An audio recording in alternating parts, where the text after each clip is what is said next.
अस्सलाम वालेकुम viewers and welcome to a brand new episode of Kahani Pakistani. मैं हूं आपकी होस्ट आयशा गिलानी। आज के लॉस एंजलिस स्पेशल में आप सोच रहे होंगे कि खुर्रम कहाँ है। एक्चुअली सच बात तो ये है कि आज के इस एपिसोड और खुर्रम का कोई मिलाप ही नहीं। आज के एपिसोड में मैं आपको लॉस एंजलिस की फैशन इंडस्ट्री का एक झलक दिखाने जा रही हूँ। और खुर्रम और फैशन, जैसे मैंने अभी कहा, कोई सीन ही नहीं।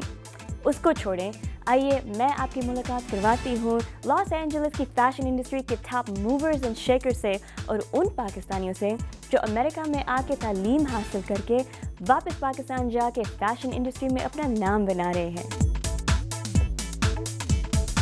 एक्सेसरीज एक $1 बिलियन बिजनेस बन चुका है। कपड़ों के अलावा लोग इन चीज़ों में लाखों डॉलर्स लगा लेते हैं अपनी लुक को इन्हेंस करने के लिए। LA में मैं एक बहुत ही इंटरेस्टिंग डिज़ाइनर सलमान साजिद से मिली, जो वन ऑफ अ काइंड जूतों से लेकर पर्सेस और ग्लव्स तक डिज़ाइन करते हैं और सेलिब्रिटीज़ उनके डिज़ाइन बहुत खुशी से पहनते हैं। अब जाके देखते हैं कि मैं उनसे अपने लिए कुछ डिज़ाइन कर सकूं।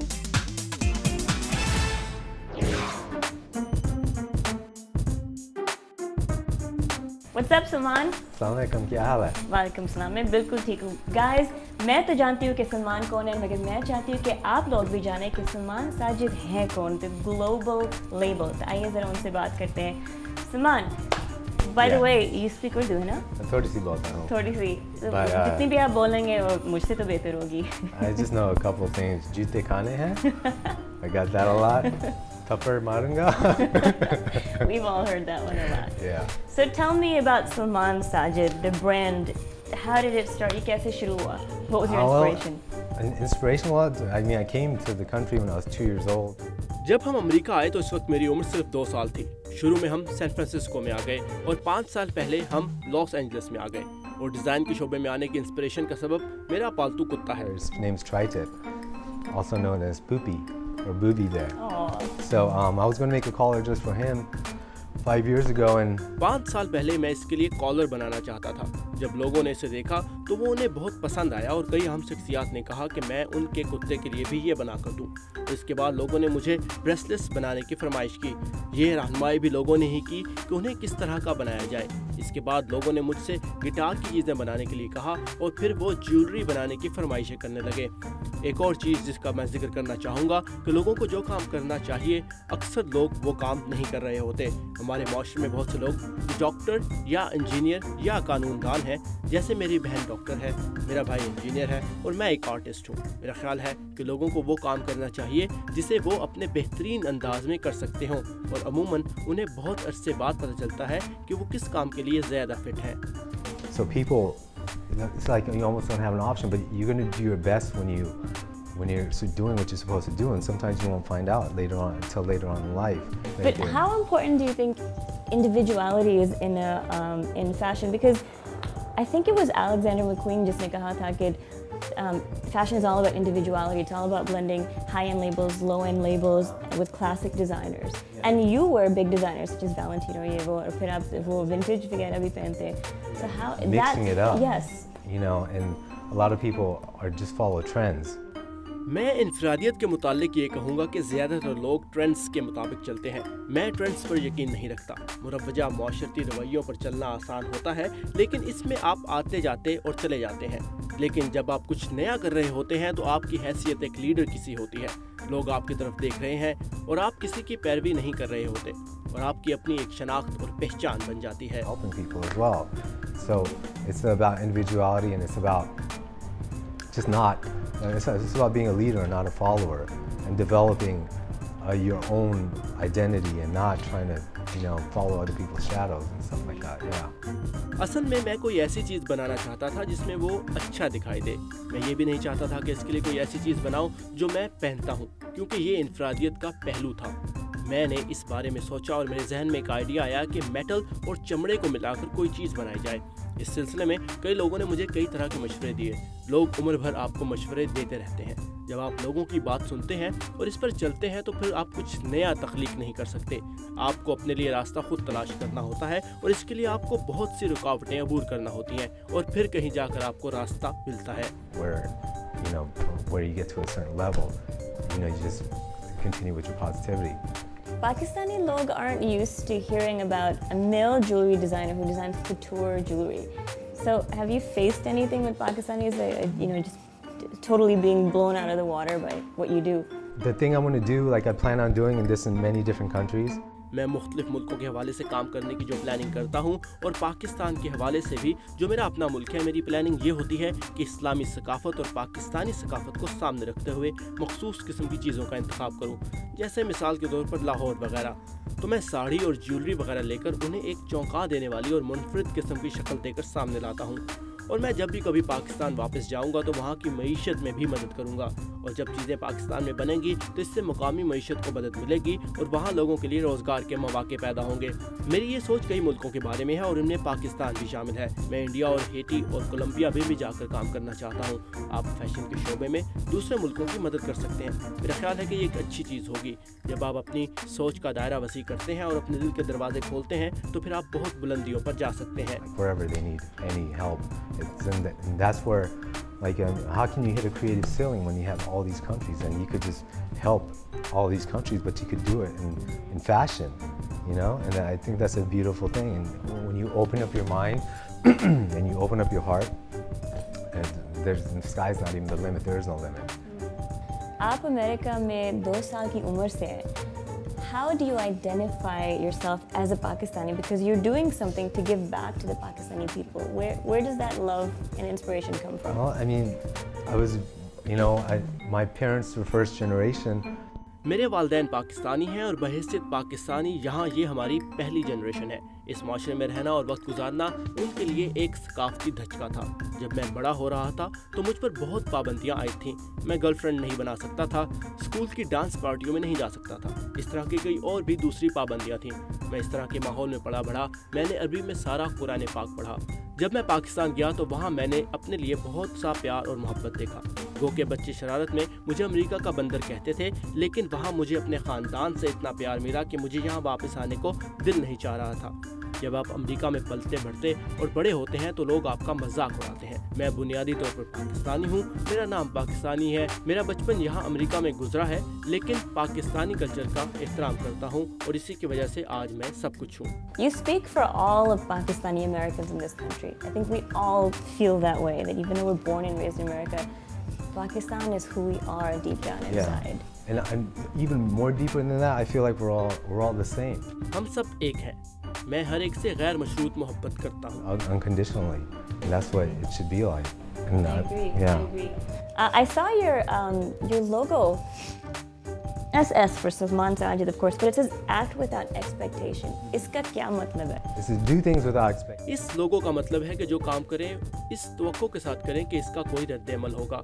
जो काम करें दिली इखलास के साथ करें, इसलिए करें कि आप उसे कुदरती तौर पर करना चाहते हैं। लोग दूसरों के साथ इसलिए मेहरबानी करते हैं क्योंकि वो इसके बदले में कुछ हासिल करना चाहते हैं। आप दूसरों के लिए अच्छे क्यों ना बने। मुझे यकीन है कि जब आप अपना दिल दूसरों के लिए खोल देंगे तो आपके अंदर प्यार और मोहब्बत के जज्बात परवान चढ़ेंगे और आप खुद को बहुत अच्छा महसूस करेंगे। It kind of reminds me of that Marley quote. Everyone is going to hurt you. It's about finding out who's worth hurting for. Yeah, even the people that hurt you, you don't realize at the moment, but that person's. हर वो शख्स जो आपको नुकसान पहुंचाता है, आपको उस वक्त तो महसूस नहीं होता, लेकिन वो शख्स एक मखसूस किरदार अदा करता है। I'm going to ask you a pressing question. It's a little bit off topic.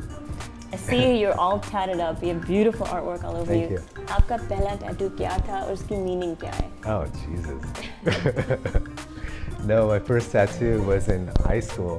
मैंने अपने जिस्म पर पहला टैटू हाई स्कूल में बनवाया था। मैंने इस ज़माने में स्कूल में किसी को देखा था जिसके जिस्म पर टैटूज बने हुए थे। लड़कियां उसे पसंद कर रही थी, तो मैंने सोचा कि मुझे भी टैटूज बनवा लेने चाहिए। जब मैं टैटू बनाने वाले के पास गया, उसे टैटू बनाने के लिए कहा तो इसने मेरे कंधे पर ये टैटू बना दिया। मैंने इससे पूछा कि तुम्हारे पास मेरी आर्ट क्लास के लिए कोई इंडियन इंक है, तो उसने इंडियन इंक, सुई और धागा लिया। उसने धागे को सुई में परोकर इंडियन इंक में डाला और फिर उससे यहाँ टपकाता और टैटू बनाता रहा। मेरे पहले 5 टैटूज इसी तरह बने थे। ये मेरी कहानी है। And dipped it in the Indian ink and just poke, dip and poke. It's probably one of the most painful tattoos I've ever gotten, and that was my first one. Yeah. Wow. Well, it started a legacy, obviously. Thank you. It's my storyline. It's like a book. Well, thank you very much for your time. We appreciate it, and I hope you enjoyed speaking with Salman as much as I did. Shukriya bahut. Wish you the best of luck in everything. Thank you. I really appreciate it.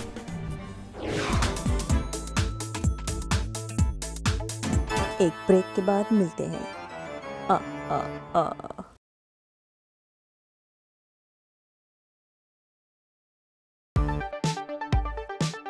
आप लोग कपड़ों की दुकानों के बाहर ज़रूर मैनिक्विन्स देखे होंगे जो कपड़ों को डिस्प्ले करने के लिए इस्तेमाल किए जाते हैं. लग्जरी बुटीक्स अब ऑनलाइन शॉपिंग के मुकाबले में मैनिक्विन्स में तब्दीलियां ला रही हैं कि वो और कस्टमर्स को खींच सकें. आइए मैं आपको दिखाती हूँ कि इन मैनिक्विन्स में कौन कौन सी तब्दीलियां आ रही हैं.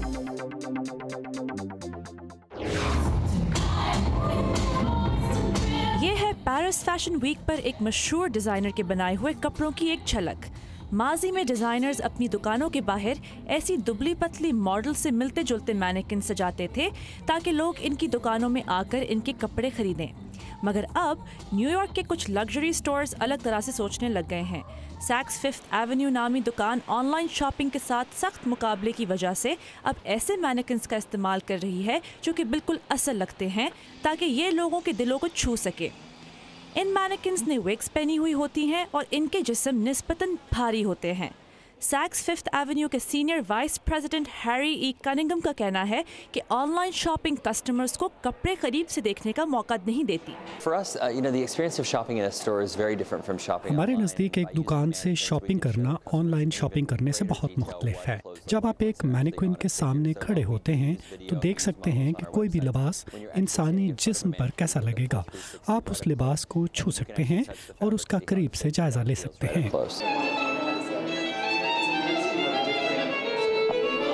डेविड्स ब्राइडल नामी दुकान भी अब ऐसे मैनिक्विन्स का इस्तेमाल करने लग गई है जिनके अजसाम आम खवातीन के अजसाम से मिलते जुलते हैं और जिन पर डिज़ाइनर जैक पोजन के बनाए हुए शादी के गाउन डिस्प्ले किए जा रहे हैं.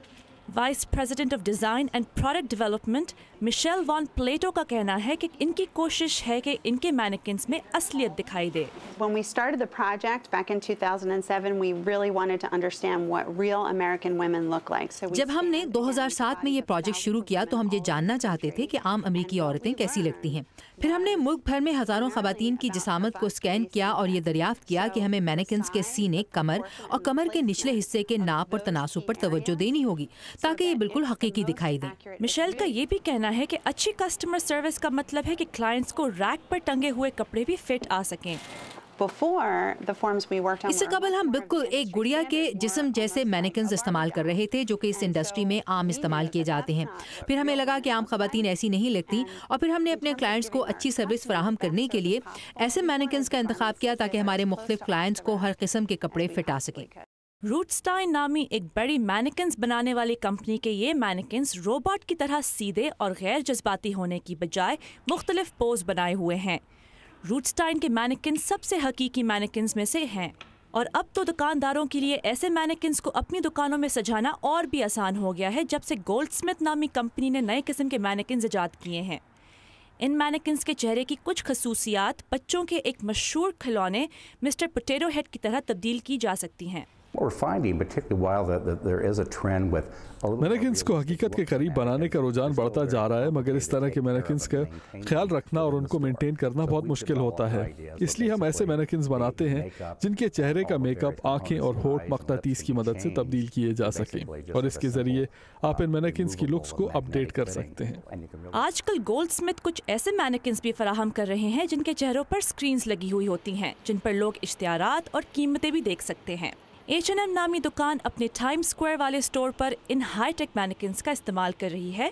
इन सब जदीद और इख्तराई तब्दीलियों की वजह से मैनिक्विन्स की डिमांड में और गोल्डस्मिथ जैसी कंपनियों की मुनाफों में भी इजाफा हुआ है. एक छोटी सी ब्रेक लेकर वापस आए.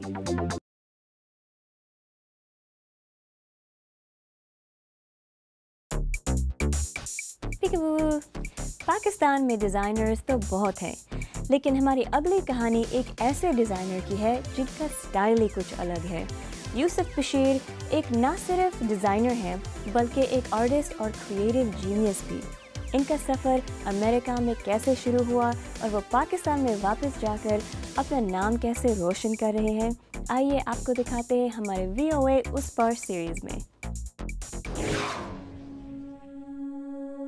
अमेरिका की जो चीज़ मैं सबसे ज़्यादा मिस करता हूँ वहाँ के लोग हैं। They were like family to me. They are family to me. वो उस वक्त मेरी फैमिली थी जब मैं अपनी फैमिली से दूर था, अपने मुल्क से दूर था। मेरी ईद भी उनके साथ गुजरती थी, क्रिसमस भी उनके साथ गुजरती। जो प्यार उन्होंने मुझे दिया वो मैं सबसे ज़्यादा मिस करता हूँ। और फिर सर्फिंग मिस करता हूँ सैंटा मोनिका की।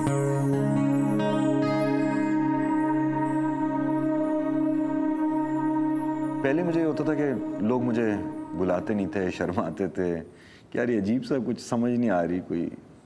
और फिर अंग्रेज़ी बोलता था तो लोग ज़रा परेशान हो जाते थे कि यार ये क्या कहते हैं, मिठाई के डब्बे में से केक निकला।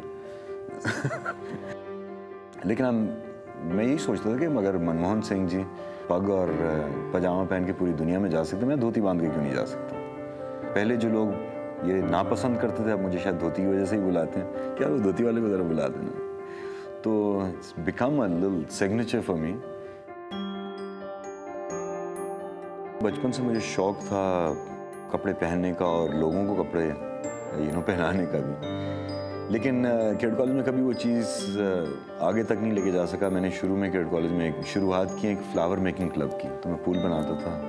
लेकिन स्पोर्ट्समैन था, एथलीट था, तो लोग बहुत परेशान होते थे कि यार ये सब ठीक तो है, खैर से हो, ये क्या है, ज़रा ये शौक कुछ मिलते नहीं है तुम्हारे। तो मैंने शर्म के मारे फूल बनाना छोड़ दिया। फार्मिंग बैकग्राउंड से ताल्लुक़ था मेरे वालिद का, और back in the 60s Berkeley में पढ़े थे। तो उन्होंने बोला भाई तुम भी अमेरिका जाओ और जाके वहाँ तालीम हासिल करो। जब यहाँ से लिंकन नेब्रास्का पहुँचे तो ब्लिज़र्ड आया हुआ था। बहुत शौक से भाई, बर्फ़, मज़ा और आज़ादी।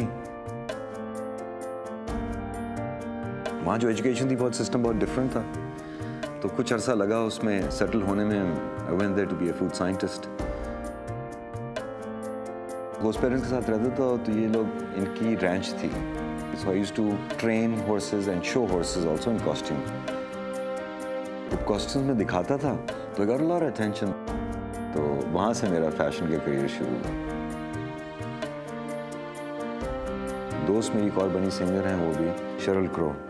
तो सब मैं बड़ा कोई गरीब सा आर्टिस्ट था, जगह भी नहीं थी मेरे पास। तो मेरा पहला स्टूडियो शरल के घर में था और उसी ने मुझे प्रमोट किया काफ़ी अपने दोस्तों के थ्रू।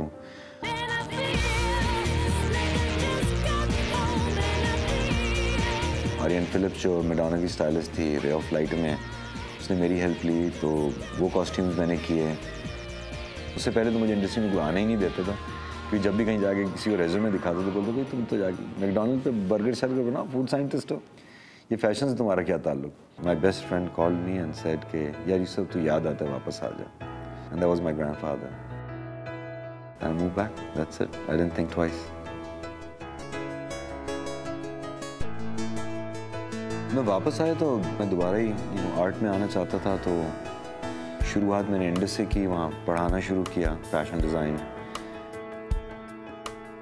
उसके बाद मैं चाहता था कोई ऐसी जगह हो, मेरा स्टूडियो हो, जहाँ मैं अपना काम भी कर सकूँ, तमाम चीज़ों की एक्सपेरिमेंटेशन भी कर सकूँ, लोगों से सीख भी सकूँ। एक ऐसी जगह हो जहाँ तमाम आर्टिस्ट आके मिलें। तो I created the commune artist colony. लोगों ने पसंद तो बहुत किया, लेकिन कहा कि यार आपने जो इसके लिए जगह तयन की है वो कुछ समझ में नहीं आ रही है कच्ची आबादी में, यहाँ आर्ट का इन लोगों से क्या ताल्लुक। मैंने कहा भाई मुझे नहीं पता कि ये यहाँ कौन आएगा और क्यों आएगा, मेरा सिर्फ काम है काम करना। जिसको चाहत होगी, जिसको नीड होगी वो आएगा। फिर मेरा नहीं ख्याल कि मैंने कुछ किया, तो मालिक की तरफ से ही हुआ कि लोग आते रहे और जगह आबाद होती रही और बसती रही।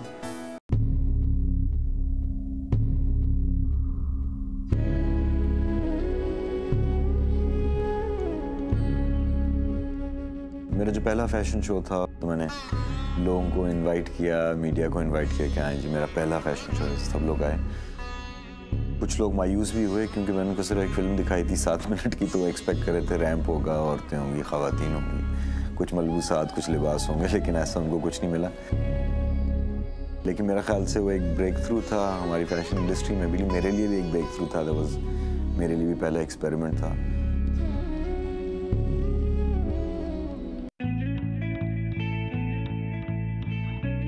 इस वक्त जिस मैं सीरीज़ पे काम कर रहा हूँ उसका उन्वान है इंटरफेथ हार्मनी। इंटरफेथ हार्मनी शुरू होती है बिस्मिल्लाह से। बिस्मिल्लाह मतलब in the name of Allah, in the name of God. In the name of God is actually, अगर आप देखें, becomes a heart. In the name of God is actually in the name of love. And when you reverse it, ये एक मीनार की शक्ल बना लेती है, तो एक रिलीजन बन जाता है। तो was never supposed to be religion, it was all supposed to be love। जो मेरा एक ख्वाब है इस जगह के लिए कि एक छोटा सा एक आर्ट विलेज बन जाए, जहाँ रेस्टोरेंट्स भी हों, थिएटर्स भी हों, स्टूडेंट्स भी आएँ, लोग सीखें, एक दूसरे को सिखाएं। लेकिन मेरा ख्याल है जो मेरा मकसद हयात मैंने अब बना लिया है वो है कि लसानियत दुनिया से ख़त्म करूँ। अगर रेसिज्म ख़त्म हो जाए तो हमारे बहुत से काम आसान हो जाए। I have an organization called United Pakistan। मेरे साथ 6-7 लोग हैं टीम में। We do rescue missions। जब भी कोई अर्थक्वेक आया था, जब सैलाब आए 2 दफ़ा, तो उसमें हम लोगों की रेस्क्यू टीम में I lead the rescue team। जो मैं आज हूँ वो इन तमाम एक्सपीरियंसेस की वजह से हूँ।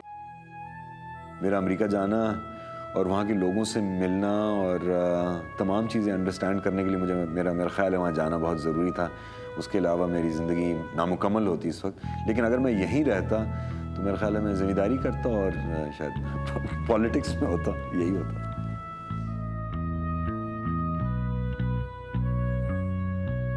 दुनिया जो है ना एक ग्लोबल विलेज हो गई, छोटी जगह हो गई है, चाहे उस पार हो चाहे इस पार हो। अब सिर्फ हमें पार जाना है। हमें क्या चाहिए? इज्जत चाहिए और मोहब्बत चाहिए। और ये 2 ऐसी नेमतें हैं कि सिर्फ देने से मिलती हैं, न पैसे से, न ताकत से, न शोहरत से। हमें भी इज्जत चाहिए, उनको भी इज्जत चाहिए, उनको भी मोहब्बत चाहिए, हमें भी मोहब्बत चाहिए। हमारा आपस में तो कोई झगड़ा है नहीं। ये तो सियासतदानों ने और दुनिया के रिलीजियस लीडर्स ने हमें, and they have been extremely successful in keeping us apart। Now it's about time that we unite, we people unite, and that's my message। अच्छा, तो आज का एपिसोड यहाँ ख़त्म हुआ। इतना अच्छा लगा आपसे अकेले मिलने में। अब क्या पता अगले एपिसोड में वो फिर कहाँ से मेरे साथ टपक पड़े। नहीं, मैं तो मजाक कर रही हूँ। सच तो ये है कि मेरा खुर्रम के बगैर गुजारा ही नहीं होगा। बस कोशिश तो ये है कि वो ये सुन ना ले, और अगर सुन ले तो मुझसे चंद फैशन टिप्स ही सीख ले। मैं दुआ करती हूँ कि आप भी यही करेंगे। जाने से पहले मैं आपसे रिक्वेस्ट करूँगी कि प्लीज़ हमारे इस फेसबुक पेज को लाइक करिएगा एंड स्टे इन टच। हम मिलेंगे अगली दफ़ा एक नई कहानी, अनोखा सफ़र के साथ। मैं हूँ आपकी host Ayesha Gilani, signing off for Kahani Pakistani. खुदा हाफिज़।